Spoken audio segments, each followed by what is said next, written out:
तो exercise 8th class 10th mathematics exercise 8 से हम 5वां क्वेश्चन करते हैं सॉल्व।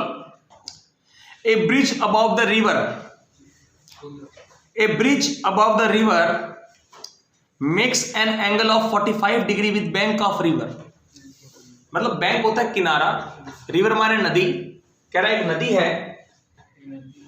एक नदी है और एक ब्रिज, नदी के ऊपर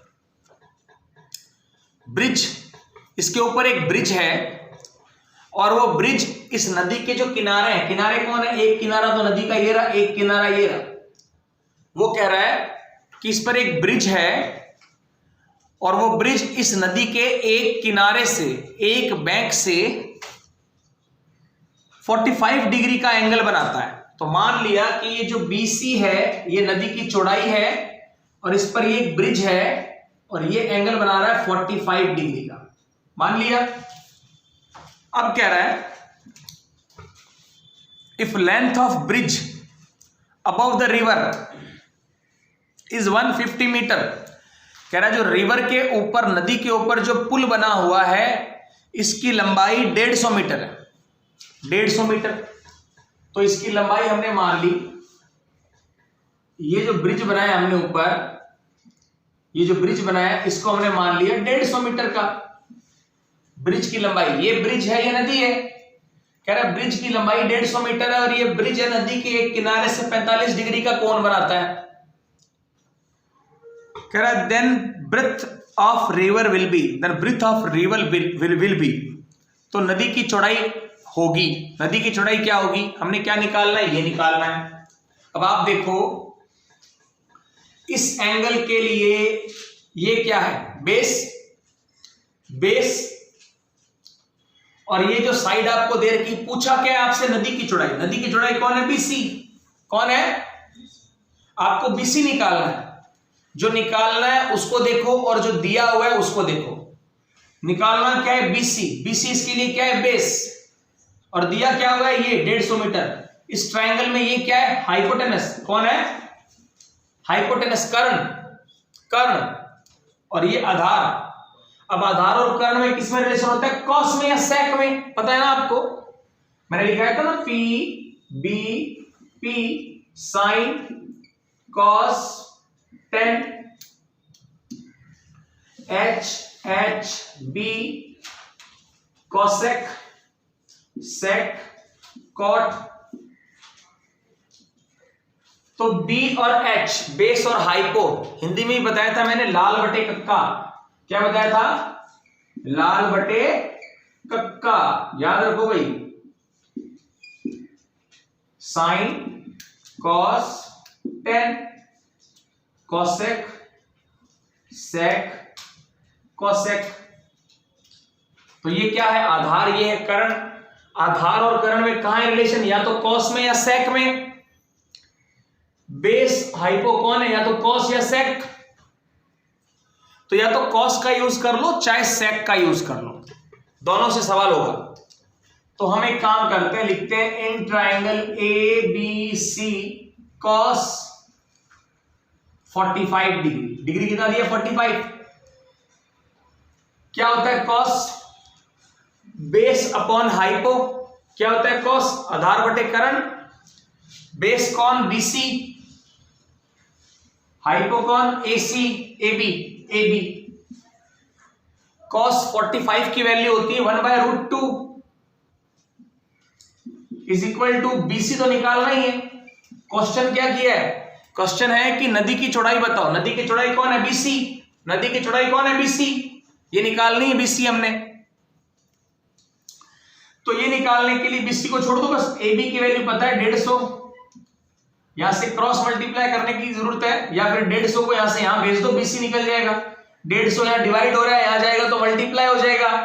तो BC इज इक्वल टू आ गया 150 बटे √2।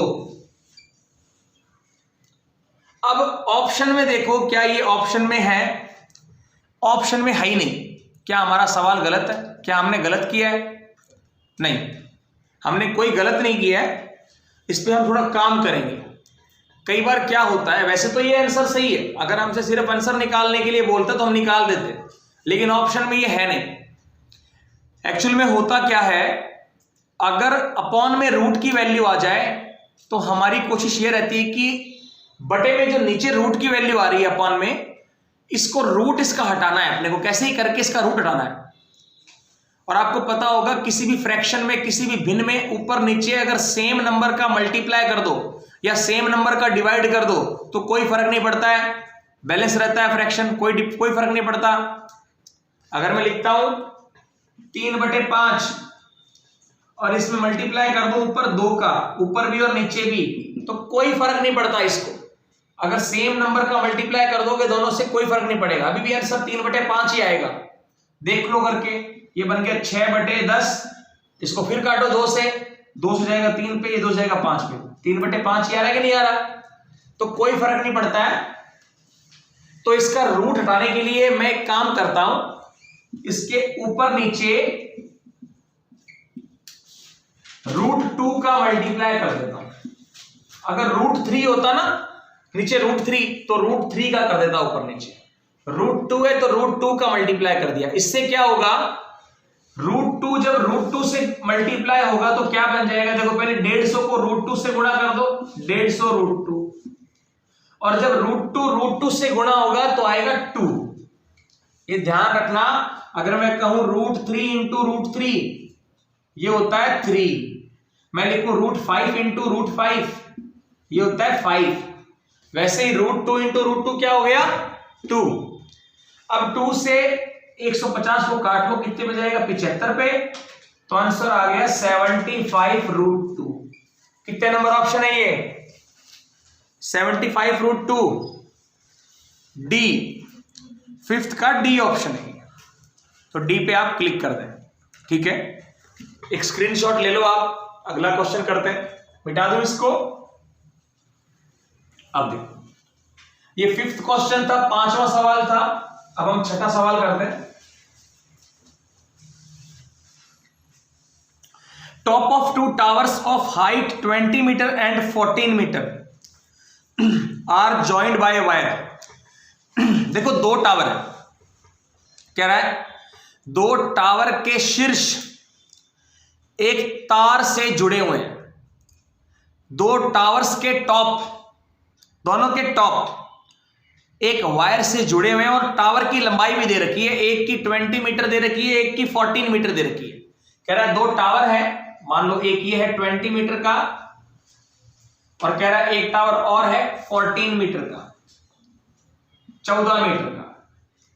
कह रहा है इन दोनों टावर के जो टॉप है वो एक वायर से जुड़े हुए हैं, तो हम एक वायर से इन दोनों टावर के टॉप को जोड़ देते हैं। ये लो जोड़ दिया, ये एक टावर ए बी हो गया, एक टावर हमारे पास सी डी हो गया,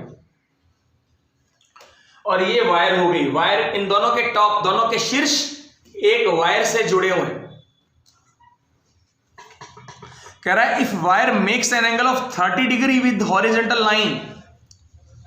कह रहा है जो ये वायर है हॉरिजॉन्टल लाइन से 30 डिग्री का कोण बना रही है। ये वायर हॉरिजॉन्टल लाइन का मतलब, हॉरिजॉन्टल माने क्षैतिज, क्षैतिज माने यूं, इसे बोलते हैं क्षैतिज। तो हम एक लाइन ड्रॉ करेंगे इधर, हॉरिजॉन्टल लाइन कर दी ड्रॉ। कह रहा है हॉरिजॉन्टल लाइन से क्षैतिज रेखा से 30 डिग्री का कोण बना रही है ये वायर। ठीक है, तो कह रहा है length of wire will be, तो बताओ वायर की लेंथ क्या है, वायर की लेंथ बतानी है, मतलब वायर है कौन, एडी, ए से डी तक बंधी है ये वायर है। अगर मैं एडी की लंबाई निकाल लूं तो लेंथ ऑफ वायर निकल जाएगी। चलो कैसे निकाल सकते हैं, देखो ये यहां से लेके यहां तक 14, तो तुम मुझे बताओ ये यहां से लेके यहां तक कितना होगा, ये 14 है ना यहां से लेके यहां तक, तो ये अगर 14 है तो ये देखो बराबर बराबर, ये भी हॉरिजॉन्टल लाइन, ये भी हॉरिजॉन्टल लाइन, पैरेलल लाइन है दोनों, हॉरिजॉन्टल एक दूसरे के पैरेलल, और समांतर रेखाओं के बीच की दूरी बराबर होती है। The distance between parallel lines will be equal, है ना। ये इस लाइन और इस लाइन के बीच की डिस्टेंस है, ये देखो अगर ये 14 मीटर तो यहां से लेके यहां तक ये भी कितना हो जाएगा 14 मीटर, और इसने पूरा हमको दे रखा है 20 मीटर का। देखो करना क्या है, हमेशा जो ट्राइंगल बन रहा हो ट्रिग्नोमेट्री में, राइट एंगल, उसी का यूज करना है। हमेशा ध्यान रखना, जो ट्राइंगल बन रहा होता है, जो ट्राइंगल बन रहा होता है राइट एंगल ट्राइंगल, उसी का यूज करना है। ट्राइंगल कहां बन रहा है, देखो यहां बन रहा है ट्राइंगल इतना सा, ये पूरा ट्राइंगल नहीं है, ट्राइंगल कितना सा बन रहा है, इतना सा ट्राइंगल बन रहा है, बन रहा है कि नहीं बन रहा है, इसी का यूज करेंगे। ये 14 दिया हुआ है, इसके पूरे की लेंथ 20 दी हुई है, अगर ये 14 तो ये इतना 14, ये पूरा 20, ये 14, तो ये बचा हुआ कितना आ गया, 20 में से 14 घटाओ कितना आ गया 6 मीटर। आगे कि नहीं आ गया, समझ आ रहा है, समझ आ रहा है सबको। ये पूरा 20 है, ये 14 है, तो ये कितना होगा 6, 14 और 6 20, समझ रहे हो। ये कैसे निकालोगे, ये पूरा 20, ये 14, तो 20 में से ये घटा दो, ये आ जाएगा, 20 में से 14 घटाया तो ये आ गया 6। अब देख लो ये ट्राइंगल रहा आपके पास, आपको ये निकालना है, और ये नया ट्राइंगल बन गया आपके पास, ये नया ट्राइंगल, यहां एक नाम और दे दूं मैं इसको, ई लिख दो, ई।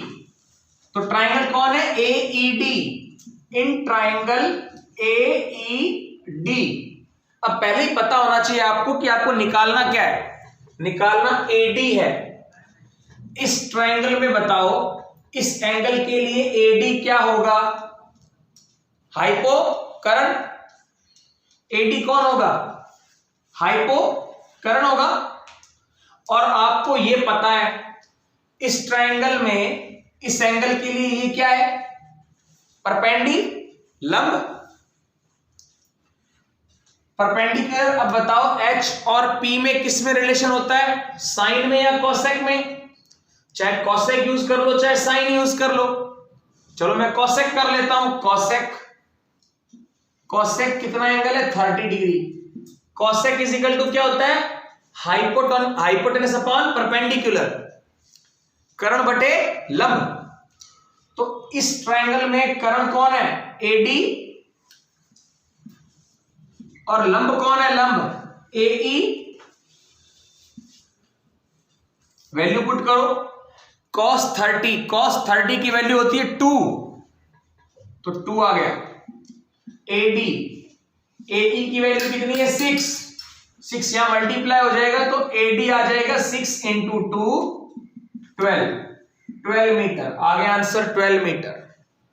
आंसर क्या आ गया 12 मीटर। तो 6 का ऑप्शन ए पे आप क्लिक करें। ओके,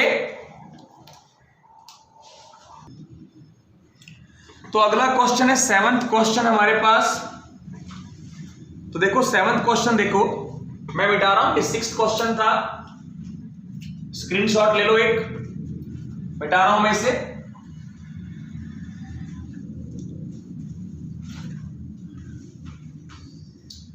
देखो कुछ नहीं है, कुछ भी नहीं है, बहुत सिंपल है।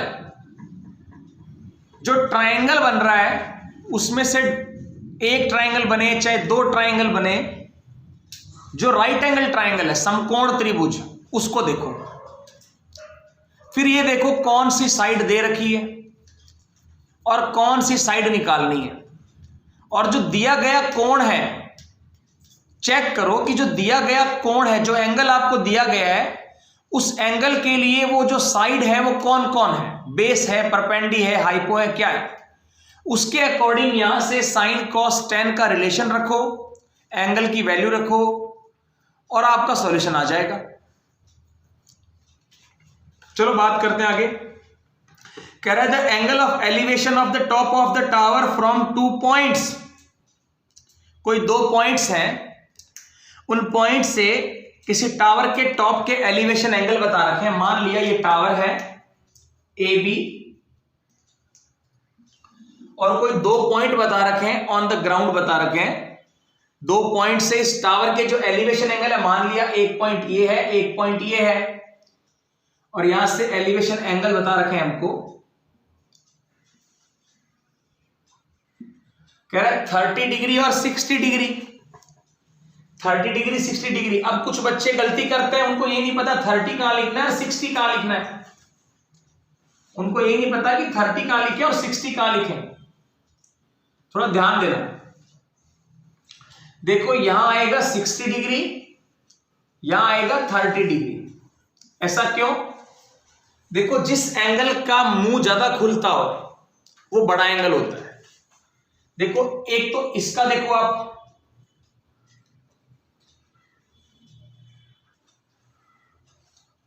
एक इस एंगल को देखो, ये इतना खुल रहा है, ये कितना खुल रहा है, इतना, और ये कितना खुल रहा है, ज्यादा खुल रहा है इससे, ये इतना खुल रहा है ना, और ये देखो ये इतना कम खुल रहा है, तो ये छोटा ये बड़ा है। समझ गए मेरी बात?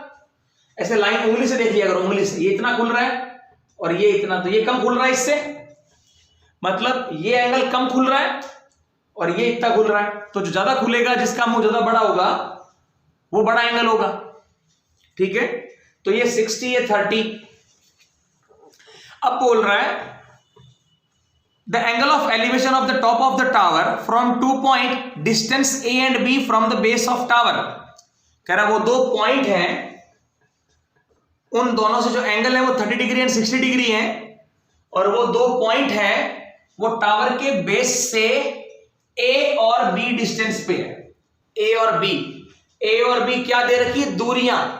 कह रहा है ये जो 2 पॉइंट है ये टावर के बेस से, टावर के आधार से, ये आधार है टावर का, ये टावर है, ये टावर का आधार, इस आधार से ये दोनों पॉइंट ए या बी दूरी पर है, ए और बी पे। अब पहले बताओ कि कौन ये कितने, ये ए आएगा, इधर ए लिखूं, इधर बी लिखूं, या इधर ए लिखूं, इधर बी लिखूं? कह रहे हैं इन दोनों पॉइंट्स की दूरी इससे बेस ऑफ टावर से, टावर के आधार से ए और बी दूरी है, इन दोनों पॉइंट्स की दूरी। अब साथ में एक ऑप्शन दे रखा है कि ए बड़ा है बी से, ये दे रखा है, मतलब अब ज्यादा दूरी कौन सी है? ये ना, तो ए बड़ा होना चाहिए बी से, तो ये ए और ये बी। समझ गए? ये दूरी बी है, ये वाला पॉइंट बी दूरी पर है टावर के बेस से, और ये वाला पॉइंट टावर के बेस से ए दूरी पे। कुछ नहीं करना, ट्रिग्नोमेट्री लगा दो, सॉल्यूशन आ जाएगा। बोल रहा है टावर की हाइट बताओ। चलो टावर की हाइट को h मान लेते हैं। क्या मान लेते हैं? h। टावर की हाइट को h मान लिया। चलो पहले ये ट्रायंगल उठा लो, इधर लिख दो C, इधर लिख दो capital D। In triangle ABC, ABC, इस ट्रायंगल में देखो कितना एंगल है? 60 डिग्री, 10, 60 डिग्री। 10 क्यों लिखा मैंने? 10 क्यों लिखा? इस एंगल के लिए ये निकालना है, ये कौन है इस एंगल के लिए? परपेंडी, लंब, और इस एंगल के लिए ये दे रखा है, ये कौन है? बेस। अब आधार, तो लंब और आधार में किस में रिलेशन होता है? tan में या कोट में? या तो tan लिखूंगा या कोट लिखूंगा। P और B में किस में होता है? tan या कोट में। ये इसके लिए परपेंडी, ये बेस, इसलिए tan लिखा। tan 60 is equal to AB upon BC, AB upon BC। tan 60 की वैल्यू √3, AB को हमने माना h, BC की वैल्यू कितनी है? B, तो यहां से h आ गया √3b। अब चेक करो, हमने तो हाइट निकाल दी टावर की, टावर की हाइट यही होगी √3b, लेकिन ऑप्शन में ये है नहीं। अब क्या करें? चलो दूसरा ट्रायंगल देख लेते हैं। इन ट्रायंगल ABD, अब बड़े वाला ट्रायंगल लिया मैंने ABD। अब कुछ बच्चे पता है क्या करते हैं? इस ट्रायंगल को भी उठा लेते हैं, ये वाला ट्रायंगल, ये वाला ट्रायंगल। इस ट्रायंगल का कोई काम नहीं है, क्यों? क्योंकि ये कोई राइट एंगल ट्रायंगल है क्या? क्या ना समकोण त्रिभुज है ये? 90 डिग्री बन रहा है कहीं पे? तो ये ट्रायंगल का काम नहीं है, सिर्फ उसी ट्रायंगल का काम में लेना है, उसी ट्रायंगल को काम में लेना है जो 90 डिग्री वाला ट्रायंगल हो, राइट एंगल ट्रायंगल हो, समकोण त्रिभुज हो। तो एक ट्रायंगल तो ये है 90 डिग्री वाला, और एक ये है, समझ रहे हो? एक छोटे वाला, एक बड़े वाला। तो बड़े वाले ट्रायंगल की बात हो रही है ABD की, तो 30 डिग्री, फिर 10 लिख रहा हूं, क्यों? क्योंकि ये इसके लिए परपेंडी और ये क्या कहलाएगा, बेस, और परपेंडी और बेस में किसमें होता है रिलेशन, 10 में। तो बन गया AB अपॉन BD। tan 30 की वैल्यू 1/√3। AB को हमने h माना, BD की वैल्यू a, यहां से h इज इक्वल टू आ गया a/√3। a यहां डिवाइड हो रहा है, यहां जाएगा तो मल्टीप्लाई हो जाएगा a/√3। a यहां से यहां चला जाएगा तो मल्टीप्लाई हो जाएगा a/√3। क्या ऑप्शन में ये है, ये इक्वेशन 1 बन गई, ये इक्वेशन 2 ये बन गई 2। क्या ऑप्शन में ये है, ऑप्शन में ये भी नहीं है, ऑप्शन में ये भी नहीं है। हम देख रहे हैं ऑप्शन में जितने भी ऑप्शन दे रखे हैं उनमें a और b दोनों साथ में है। पहले लिखा है √a+b, फिर लिखा है √a-b, फिर लिखा है √ab, फिर लिखा है √a/b। a और b दोनों साथ में। तो एक काम करते हैं, मैं इन दोनों इक्वेशन को मल्टीप्लाई कर देता हूं। मैं इसको मिटा देता हूं, यहां पे इक्वेशन फर्स्ट और 2 को मल्टीप्लाई कर रहा हूं। इक्वेशन फर्स्ट को मल्टीप्लाई कर रहा हूं इक्वेशन 2 से। h को h से कर दो h², LHS को LHS से मल्टीप्लाई कर दो, RHS को RHS से मल्टीप्लाई कर दो। h को h से कर दिया, इसको इससे कर दो। √3b इंटू a √3 से √3 कट गया, h² आ गया ab, a into b, ab आ गया। अब इसकी स्क्वायर हटाओगे तो सामने वाले में क्या आ जाएगा, रूट। तो हाइट कितनी आ गई, √ab। तो ऑप्शन कौन से वाला सही हो गया, ऑप्शन सी। तो आज के लिए बस बहुत है, इतना ही। इसे नोट कर लो और आगे के सवाल प्रैक्टिस करो। अगर कोई डाउट हो तो जरूर पूछना। आज के लिए बस इतना ही students. Have a nice day and good bye.